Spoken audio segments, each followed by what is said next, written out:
कोमल नाम की एक अनाथ बच्ची खानपुर गांव में एक छोटी सी झोपड़ी में रहती थी। उसके माँ बाप इस दुनिया में नहीं थे। कोमल के घर में उसका ध्यान रखने वाला कोई नहीं था।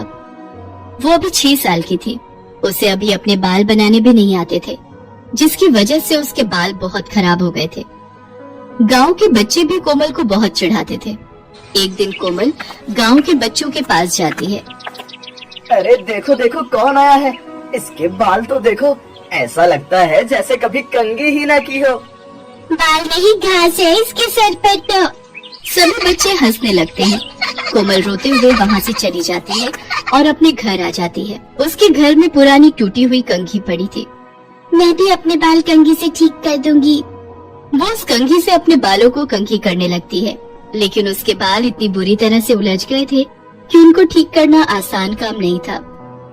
माँ अब कहाँ चली गई?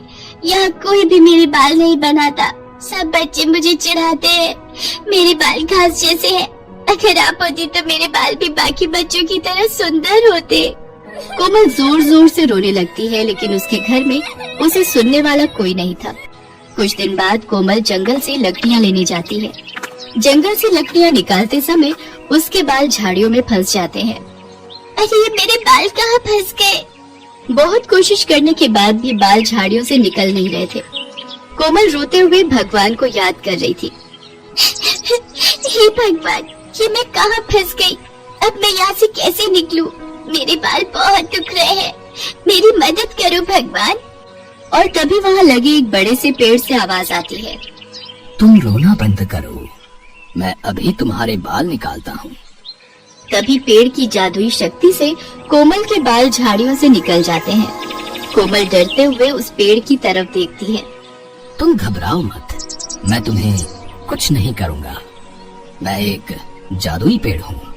जादुई पेड़, आपका बहुत बहुत धन्यवाद। आप नहीं होते तो मैं जंगल में ही रह जाती। तुम यहाँ क्या कर रही हो? मैं लकड़ियाँ लेने आई थी यहाँ, लेकिन मेरे बाल घास जैसे हैं, इसलिए झाड़ियों में उलझ गए। मेरे माँ बाप इस दुनिया में नहीं है। घर में मेरा ध्यान रखने वाला भी कोई नहीं था और न ही मुझे बाल बनाना आता था। तभी से मेरे बाल ऐसे घास जैसे हो गए। मैंने इनको ठीक करने की बहुत कोशिश करी, लेकिन अब ये ठीक ही नहीं होते। मेरे ऐसे बाल देखकर मुझे गांव के सभी बच्चे भी चिढ़ाते हैं। ऐसा बोलते हुए कोमल की आंखें भर आती हैं। अब तुम्हें कोई नहीं चिढ़ाएगा। तभी वो जादुई पेड़ अपनी शक्तियों से कोमल के बाल सुनहरे रंग के कर देता है। अरे मेरे बाल सोने के बाल हो गए। कोमल अपने सोने के बाल देखकर बहुत खुश होती है। अब तुम्हारे बाल सोने के बाल बन गए हैं। तुम्हारे बाल दुनिया में सबसे सुंदर होंगे। अब तुम्हें कोई भी घास जैसे बाल बोलकर नहीं चिढ़ाएगा। कोमल अब घर आ जाती है।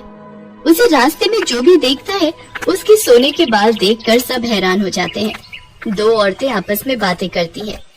अरे वो देखो, सोने के बाल वाली लड़की कितनी सुंदर लग रही है। अरे ये तो कोमल है। इसके बाल तो घास के जैसे थे, इसके बाल इतने सुंदर कैसे हो गए? गांव में चारों ओर सिर्फ कोमल के बालों की ही चर्चा हो रही थी। कोमल भी अपने सुनहरे रंग के बालों को देखकर बहुत खुश थी। सब लड़कियां कोमल से बालों का राज पूछती हैं।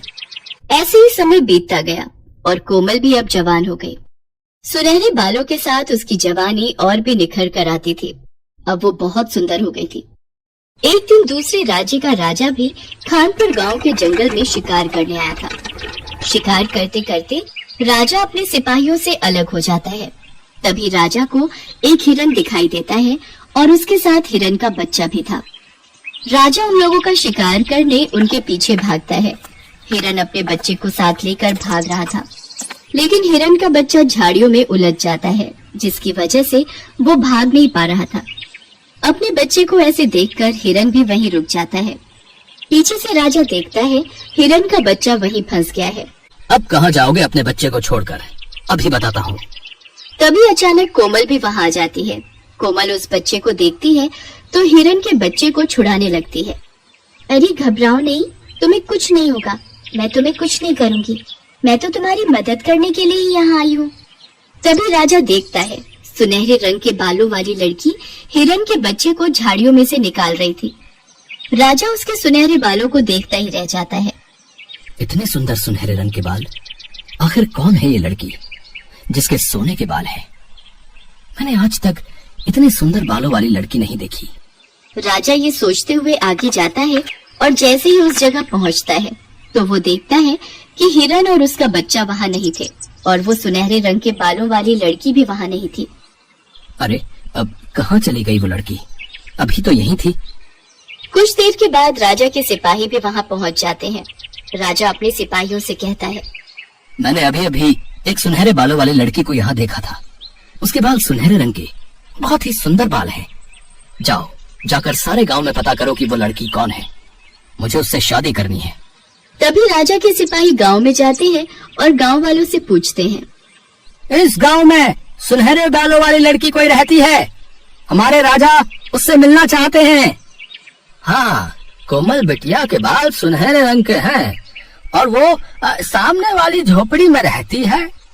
सिपाही अपने राजा के पास जाते हैं और उन्हें कोमल के घर ले जाते हैं।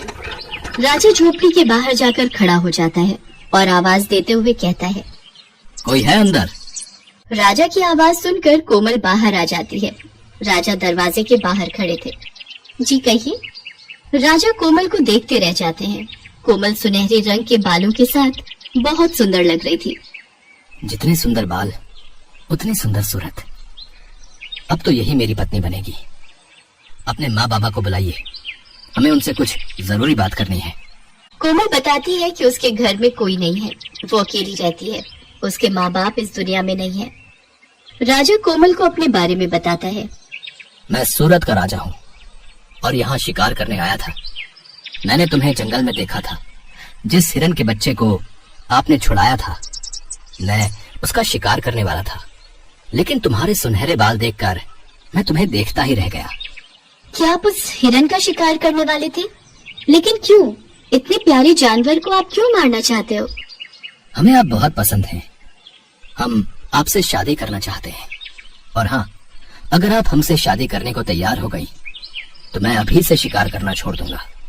राजा की इस बात ने कोमल का दिल जीत लिया था और पहली बार इतने बड़े राजा ने कोमल को शादी के लिए पूछा था। कोमल भी इतने बड़े राजा को मना नहीं कर पाई, क्योंकि वो बचपन से ही अकेली रह रही थी और कभी उसने ऐसा प्यार नहीं देखा था। फिर वो राजा गांव के मंदिर में जाकर सबके सामने कोमल से शादी करता है और कोमल को अपने साथ अपने महल में ले जाता है। राजा कोमल से बहुत प्यार करता है और कोमल के कहने पर वो शिकार करना भी छोड़ देता है। अब कोमल के पास हर खुशी थी। बचपन से ही वो जिस प्यार के लिए तरस रही थी, वो उसे अब मिल जाता है। Best buddies. Hello friends, thanks for watching this video.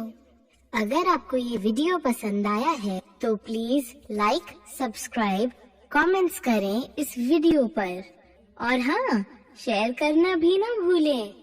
और भी मजेदार वीडियो देखने के लिए नीचे दिए गए बेल आइकॉन को दबाएं। देखते रहिए बेस्ट बडीज।